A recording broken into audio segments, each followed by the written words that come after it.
part two of the what day was Christ crucified. I have looked at the biblical evidence, and I'm now going to look at some alternative views as to when Christ was crucified. And the reason I had a pause is that I want us to be able to look separately as to the alternatives, and then we'll summarize things toward the end. So, this presentation came out of um, some inquiries I had with people of other religions around the early 1990s. And so at the time, the early 1990s, the Wednesday crucifixion was very popular. And modern scholars and religions, including the Worldwide Church of God, the Church of God Seventh Day, Congregation of Yahweh, and even some Messianic Jews came out with this, or shared with me, that their belief that the crucifixion took place on a Wednesday. Now, let me say why it can't possibly be Wednesday. So, it doesn't matter which organizations are saying that it took place on a Wednesday, and many of them did. They've now changed to Thursday, but in the early 1990s, Wednesday was what I heard from most of these who believed it wasn't Friday. Now, if it was Wednesday, Wednesday night one night, Thursday night a second night, Friday night a third night, Saturday night a fourth night. So it can't possibly be a Wednesday crucifixion, because the resurrection took place on Sunday morning. So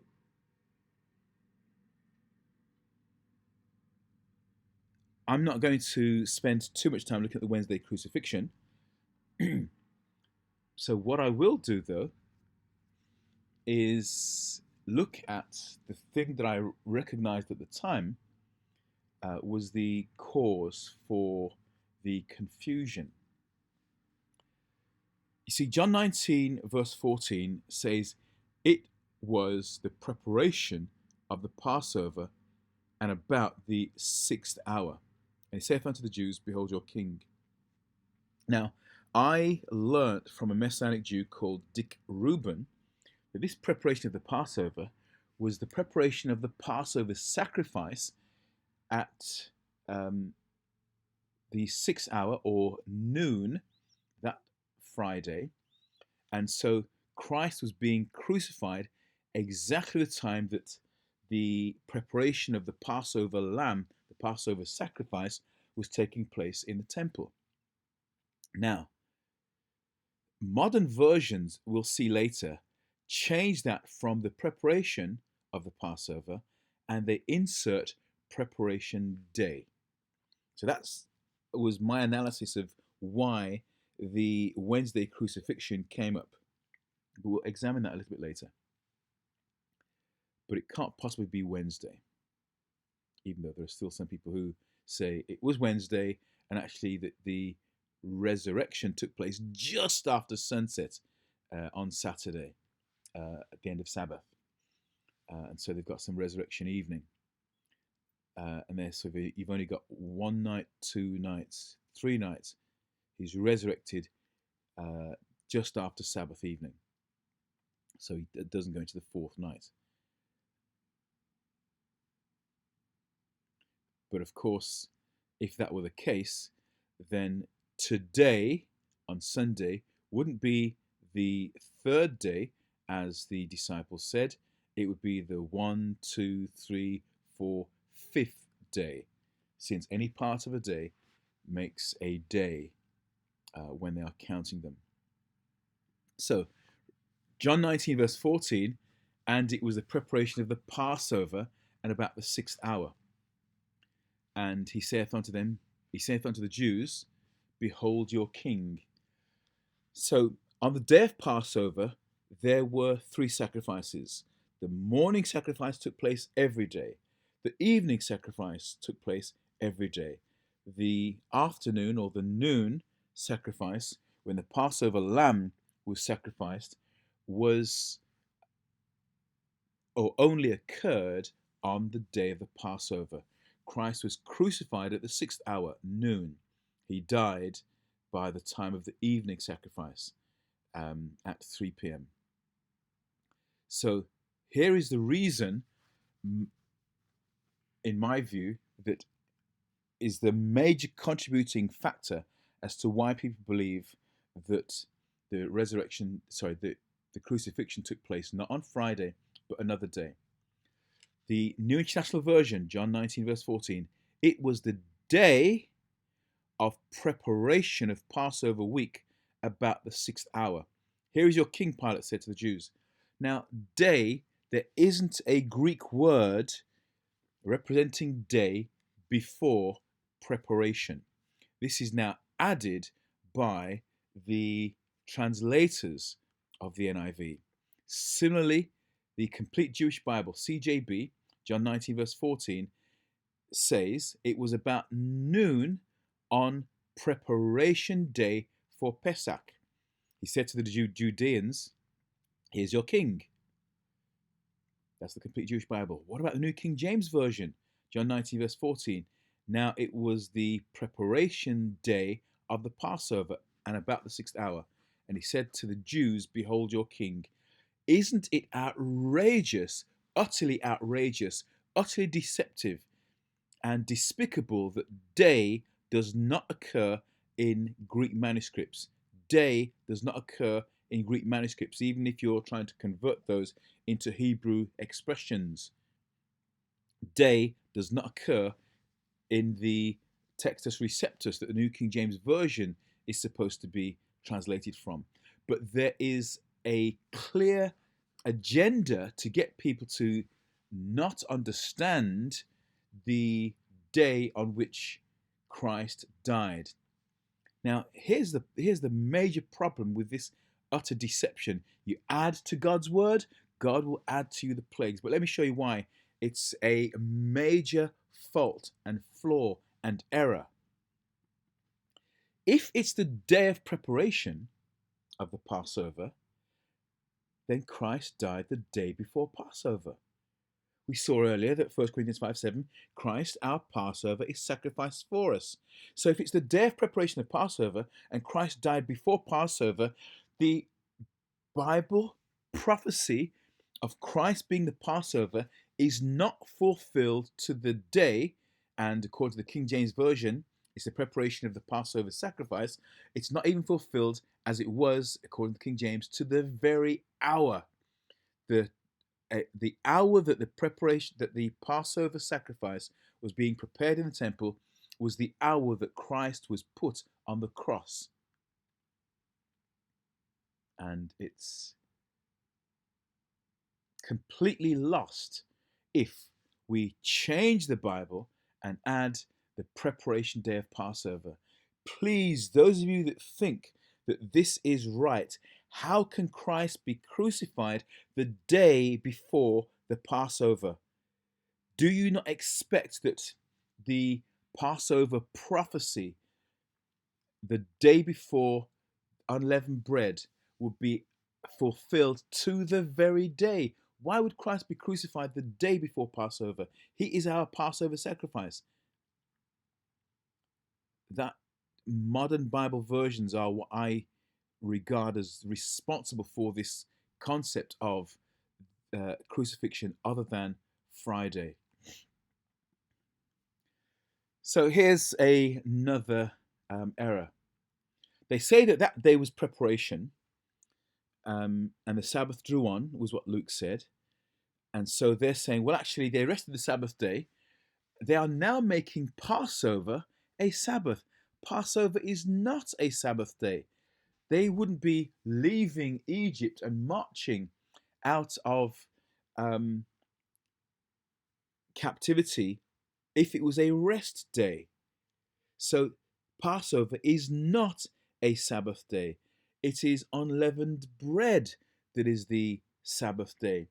We must do no servile work on Passover, on unleavened bread. So here's the verse, Leviticus 23, 6 and 7. On the 15th day of the same month, Nisan, is the feast of unleavened bread unto the Lord. 7 days you must eat unleavened bread. In the first day you shall have an holy convocation. You shall do no servile work therein. It is unleavened bread that is the rest day, not Passover. Unleavened bread that is the day that they should do no work. And so Passover is indeed a preparation for unleavened bread, not the other way around. Error number 3. The resurrection is not just after sunset. Luke 24 verse 1. Now, upon the first day of the week, very early in the morning, they came unto the sepulchre, bringing the spices which they had prepared, and certain others with them. Mark 16 verse 2. And very early in the morning, the first day of the week, they came unto the sepulchre at the rising of the sun. It cannot be just after sunset, which is what those or some people are trying to say the resurrection took place. It is not just after sunset. That's not in harmony with the scriptures. Error number 3. Matthew 28 verse 2. There came a great earthquake, for the angel of the Lord descended from heaven and came and rolled back the stone from the door and sat upon it. And for fear of him the keepers did shake and became as dead men. And the angel answered and said unto the women, Fear not, I know that you seek Jesus, which was crucified. This is all taking place on the first day of the week. Matthew 28 verse 1 says it was the first day of the week. So the resurrection is not just after sunset.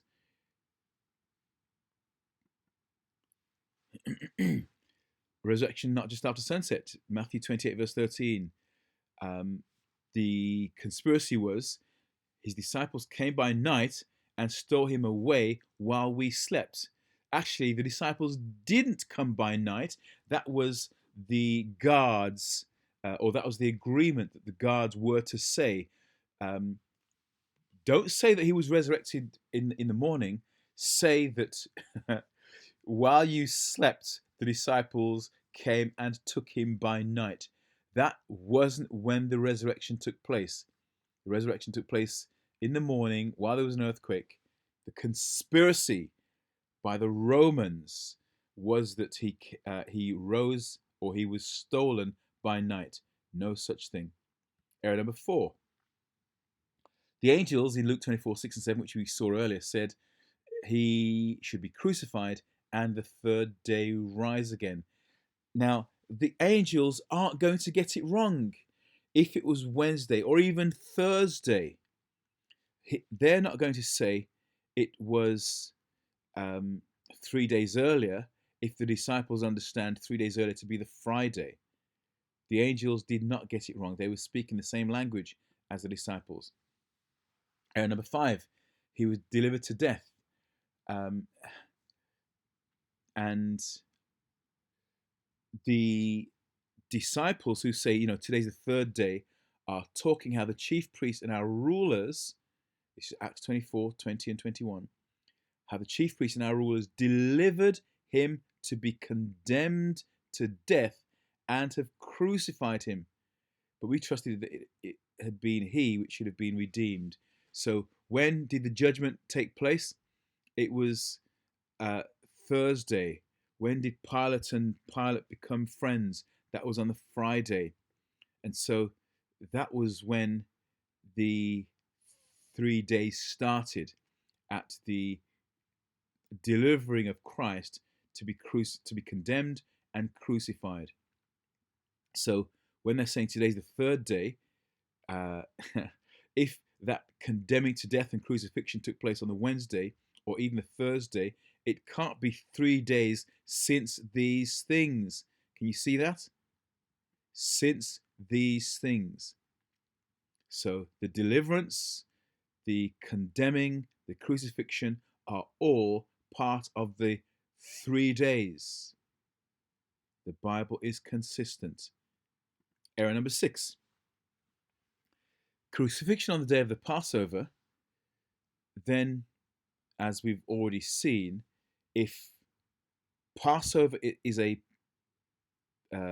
the Thursday and the crucifixion took place on the preparation day, preparation of Passover that is, then, well, it's so confusing.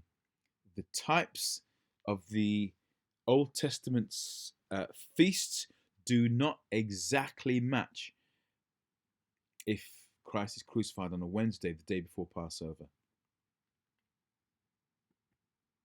The preparation day before annual feast, the day before an annual feast would not be referred to as a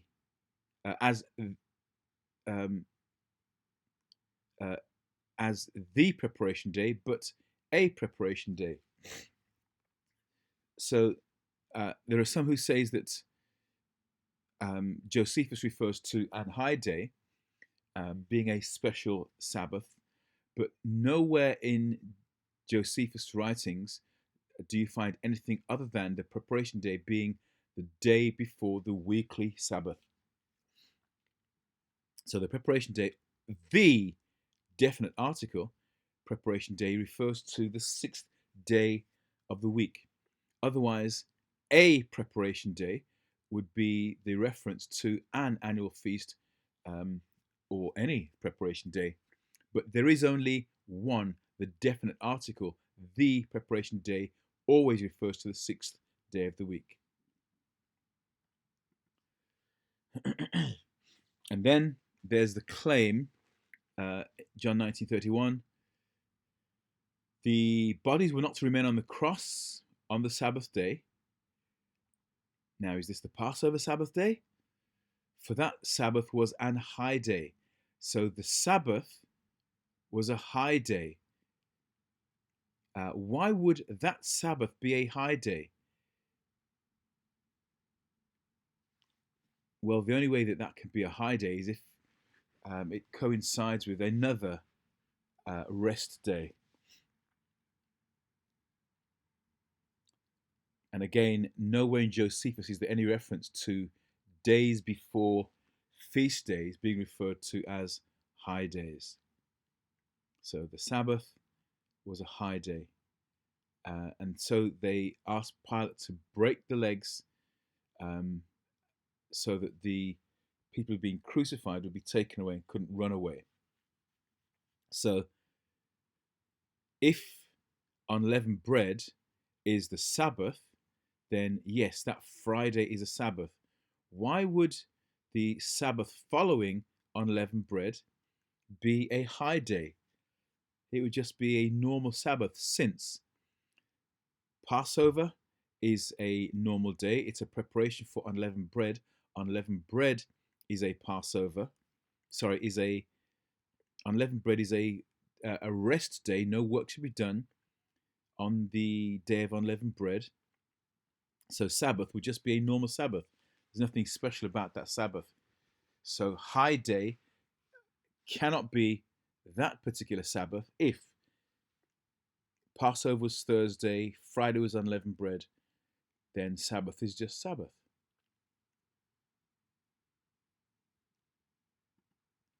So the Wednesday crucifixion, 8 inconsistencies. What about the Thursday crucifixion?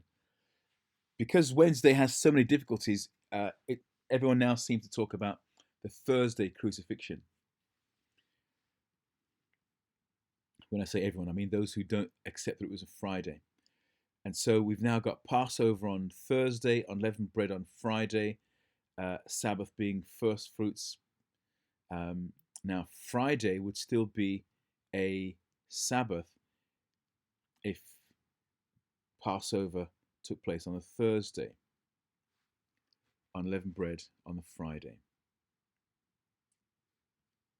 So the first error is very early in the morning.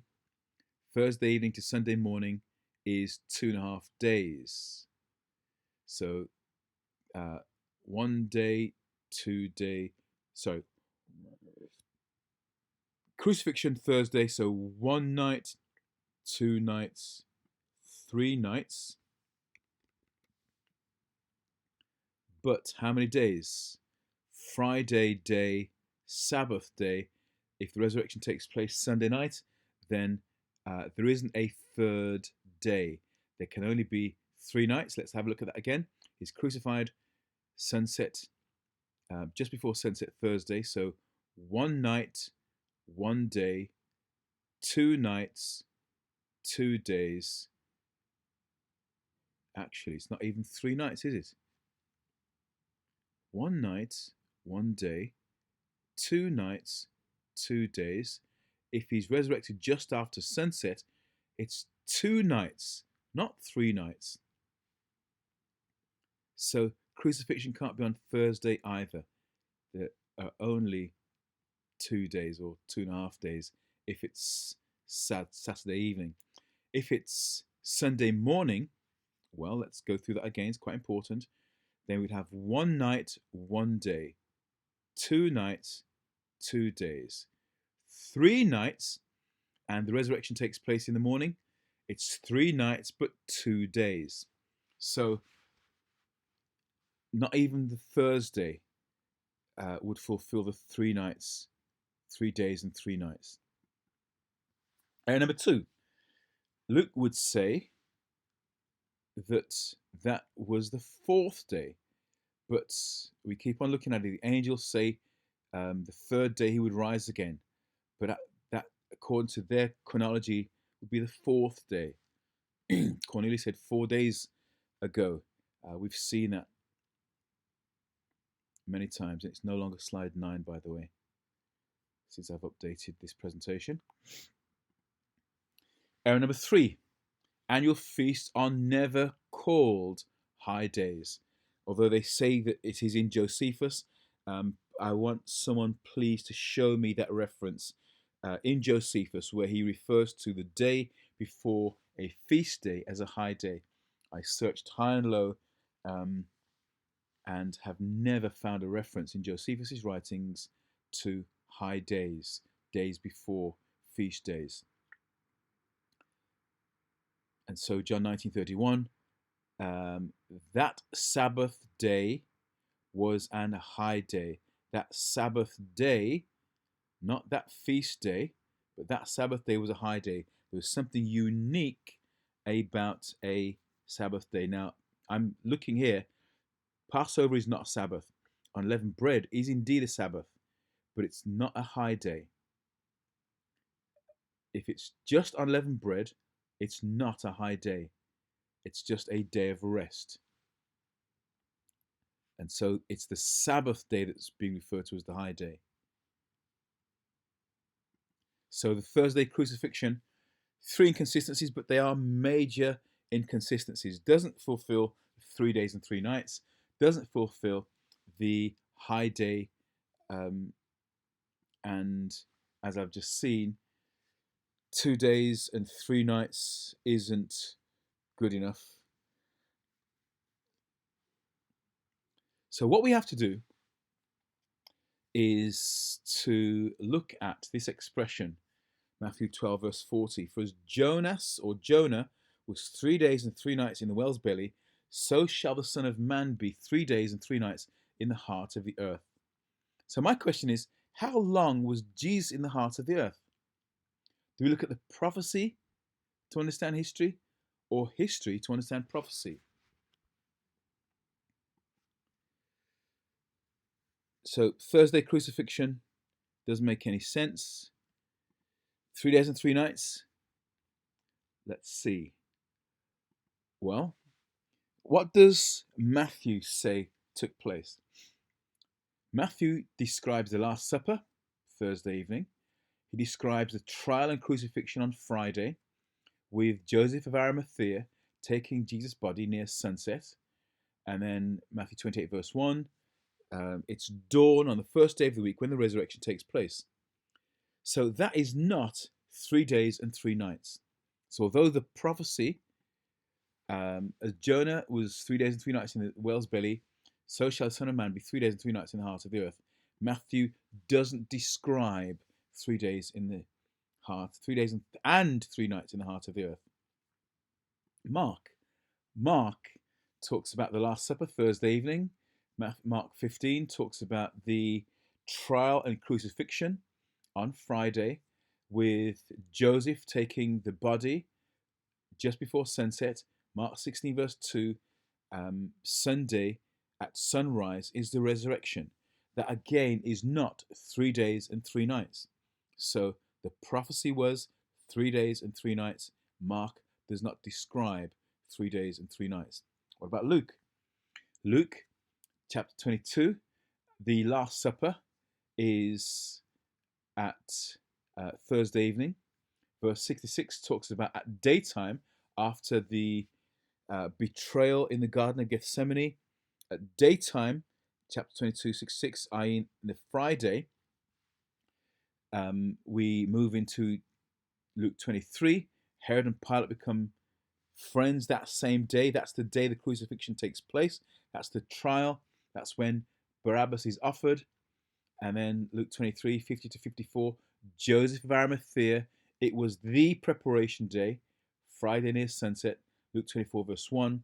Early in the morning, first day of the week, is the resurrection. Luke doesn't describe 3 days and 3 nights in the tomb.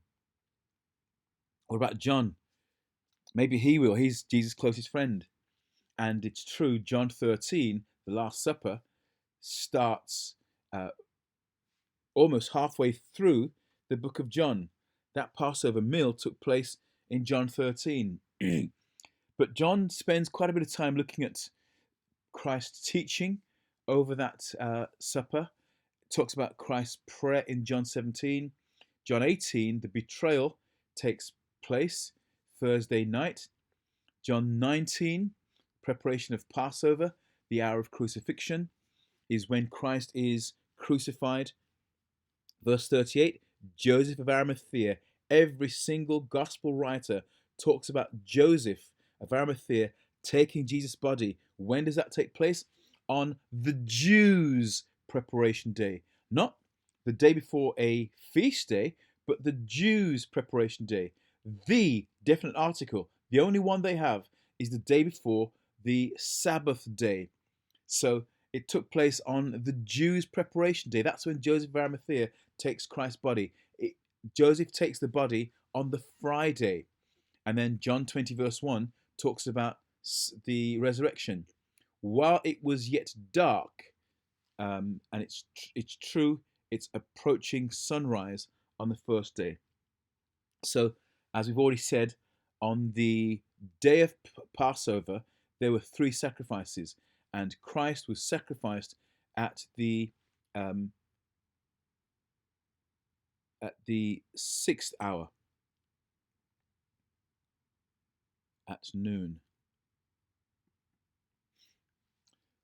As we've already seen, how do the angels interpret those times? Well, in Luke, the angel said it's the 3rd day that he would rise again. 3 days and nights is an expression meaning 3 days, as seen in Acts and Luke, both written by Luke. But let's not stop there. What does the Bible say in terms of the references to Christ's resurrection? When would Christ be raised? We're going to see all the references to Christ's resurrection. Not the prophecy of 3 days and 3 nights that we just saw in Matthew 12. Look at this. 1 and 2. Mark 16:21. Christ would suffer many things, the elders and chief priests and scribes, and be killed and be raised again when? The 3rd day. Matthew 17:23. They shall kill him, and the 3rd day he shall be raised again. Matthew 20:19. Crucify him, and the 3rd day he shall rise again. Matthew 27:64. Command therefore that the sepulchre be made sure until the 3rd day. So the guards were going to make sure that the disciples didn't come, lest the disciples come by night and steal him away and say unto the people, he is risen from the dead. So the last error shall be worse than the first. And we saw earlier that the conspiracy, once he was resurrected, and they couldn't do anything about it, was that, pretend that his disciples came, even though they had guards to make sure that didn't come. But nevertheless, that's the 4th reference to Christ being raised on the 3rd day. Mark 9:31, he taught his disciples that the Son of Man, they shall kill him, and after that he is killed, he shall rise the 3rd day. Mark 10:34, they shall mock him, scourge him, spit upon him, shall kill him, and the third day he shall rise again. Now, bear in mind, if he's spending 3 days and 3 nights in the tomb, he would be raised on the fourth day.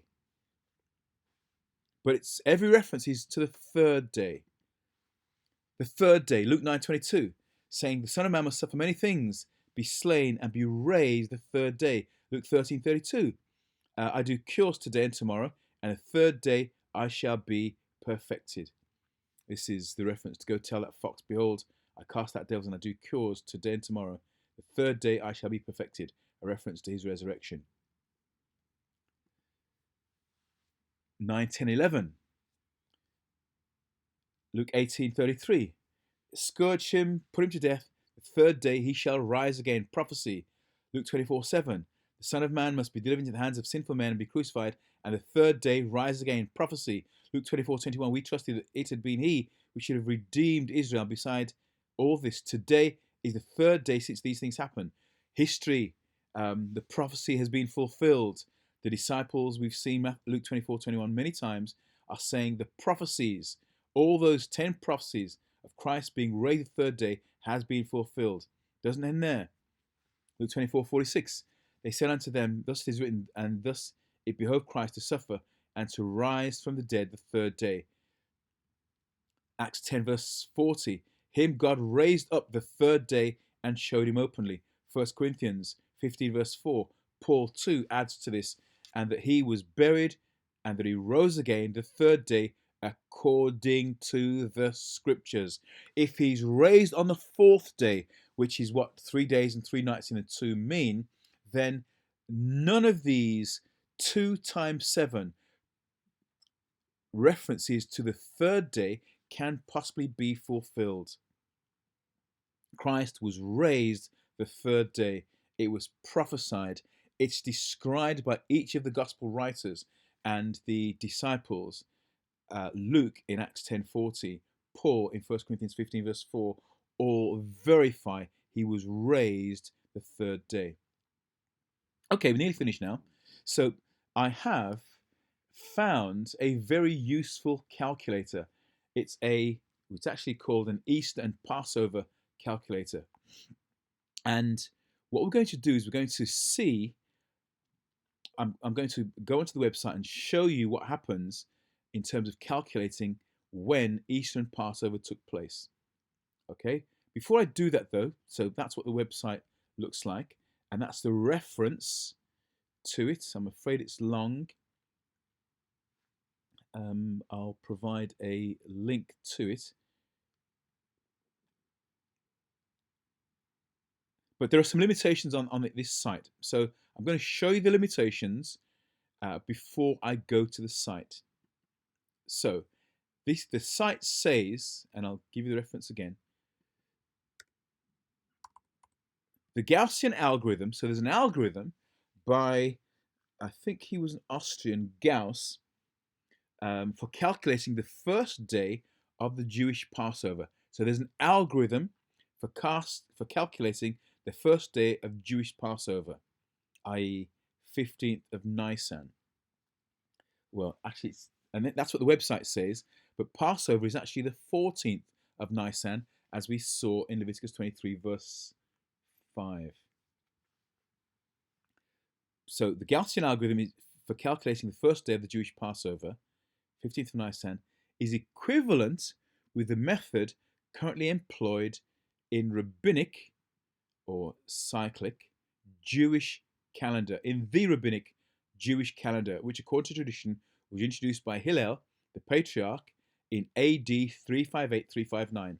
Now, did the Jews start calculating Passover in 358-359? No, they didn't. They've been calculating the Passover for millennia, for thousands of years. So it's not just 358-359. But this is the one used by the rabbis for the Jewish calendar for not just centuries, millennia. However, they add some limitations. So that's the introduction. They then say, however, So although it's used by rabbis for millennia, there is evidence, according to a guy called Stern in 2001, that up to the 10th century AD, several versions of the Jewish calendar existed simultaneously.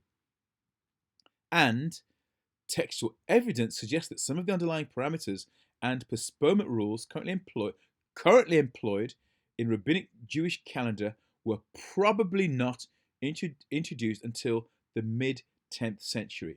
Again, that's the reference to where this website is, and these statements of be careful come from.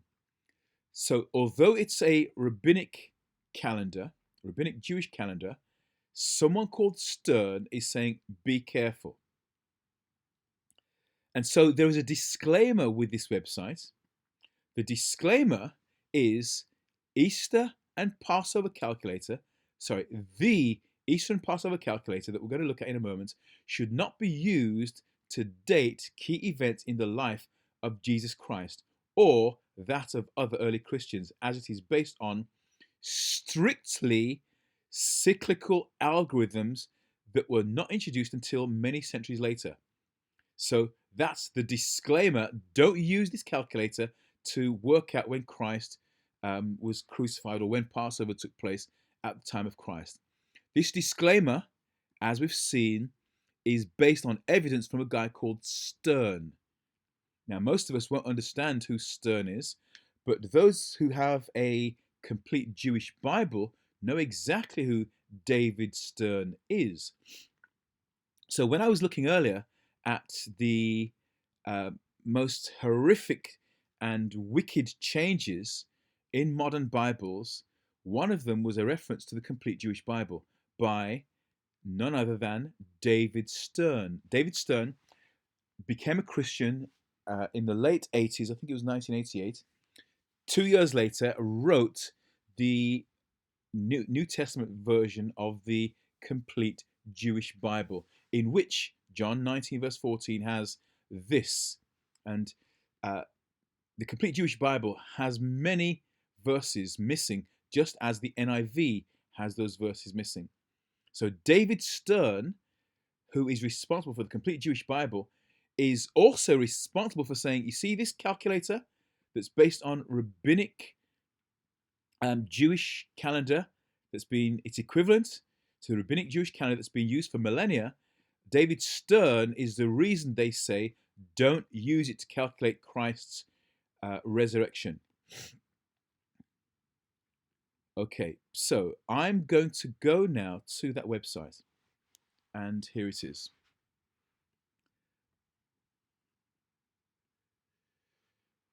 Okay, so let's put 2031 in. Sorry, 2020, that's this year, and calculate. And you can see that Easter, according to the Gregorian calendar, is the 12th of April. But according to the Julian calendar, it was the 6th of April.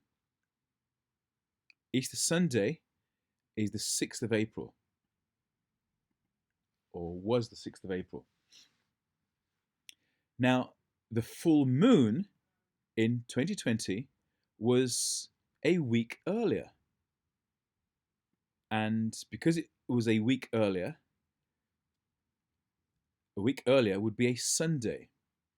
And because we saw that the Council of Nicaea said Sunday, Easter Sunday, or Easter, is the first Sunday after the full moon. So yeah, it definitely works for 2020. Now, we can go back 1 year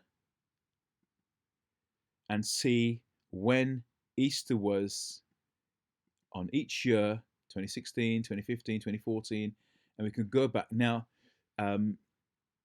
if we go back to AD 31, okay, now it's showing us dates. Now, the Gregorian calendar didn't start until 1582 October. So let's update calculator. That's better. So we've updated the calculator for AD 31. Now, in AD 31, the Julian calendar, Julius Caesar, the full moon of the first month took place on the 24th of March.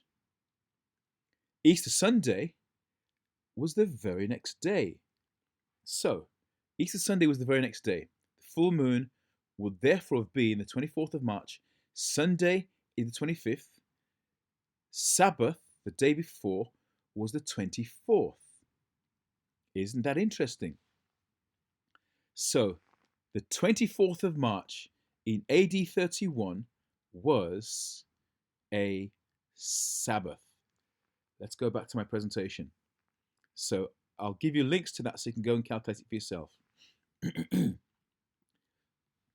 So, let's remember, Passover AD 31, we've just seen, and we're going to analyze in the next 2 or 3 slides. The 14th day of the first month at even is the Lord's Passover. The 15th day, unleavened bread, the day after, is always a full moon. I hope that is clear to you. Rabbinic calculators for millennia have AD 31, the full moon, on the day before Sunday, 24th of March, on Sabbath, the 24th of March, AD 31, was the full moon. You know what that means? The day before the 24th of March, Friday, the 23rd of March, AD 31, will have been Passover. Praise the Lord. Friday, the 23rd of March, AD 31, was Passover, the day before the full moon, the Feast of Unleavened Bread, the day before what the pagans call Easter Sunday, but the Jews would call first fruits. I hope you recognize what's going on here. AD 31, when Christ was crucified, was indeed a Friday, Passover. The following day, a high day, was the Sabbath, and it was the Feast of Unleavened Bread. Now, I'm going to summarize now. It's so important, the next couple of slides. I have a book called 90 Common Questions About Catholic Faith by John O'Brien. It's out of print. But the Catholic Church call themselves, I hope you can see that, the mother of the Bible. And so the making of the New Testament, the Catholic Church claimed to be the mother. Now, it's interesting that in 1961 to 1965, when they had Vatican II, a council to work out how can we win back our Protestant brethren, that they started to introduce a new Bible version in English in the 60s, one every few years in the 70s, one every 2 or 3 years in the 80s. It seems you're getting one a year in the 90s, the same thing. So we're having versions after versions after versions. Some would say perversions after perversions after perversions. But look at what the Catholic Church, the mother of the Bible, calls the King James Version. The so-called mother of the Bible refers to the King James as the authorized Protestant King James Bible. You want to be a Protestant? You want the true Bible or the mother of harlots Bible? The true Bible is the King James Version. So this is the end of my presentation. The King James Bible, the King James Version, 100% trustworthy. Modern versions deceive. The Hebrew New Testament's versions deceive because they're based on the same Catholic manuscripts, Vaticanus Sinaiticus. Modern science deceives. They do not want to endorse the Bible and its account of Jesus Christ. Modern naval websites that tell you that in AD 31 the Passover was on a Wednesday are deceiving you. You can trust the gospel writers. You can trust the angels that are recorded as saying that the Sunday of the resurrection is the third day since the crucifixion. You can trust Christ, who repeatedly says he would be raised the third day. You have to understand the word. You have to trust the King James Bible. All these efforts to talk about the Wednesday crucifixion are using modern versions so that people don't trust the King James Version, but they trust the modern versions. And if they don't trust the modern Greek versions, which is the way in which the New Testament was preserved, then they're trying to get you to go to the Hebrew versions of the Bible. And so the complete Jewish Bible is supposed to be the most up to date, and yet it is based on these Catholic manuscripts. I do hope you understand what's going on here. This is an attack on the Bible, specifically the King James Bible, just to get Protestants not to believe the King James Bible and to understand and trust the gospel writers recorded Christ's death and resurrection perfectly. The Bible is entirely in harmony. If you go for a Wednesday crucifixion or a Thursday crucifixion, we lose the harmony. I hope and trust that this presentation has been clear. I don't really want to disrespect anyone. And when I refer to the mother of harlots, that's the Bible reference to an organization which I have associated with the Catholic Church. You can study that for yourself. God bless you all as you hopefully have a better understanding of when Christ was crucified and what is going on in trying to undermine God's word, his death, his resurrection, and his soon coming. God bless you all. Amen.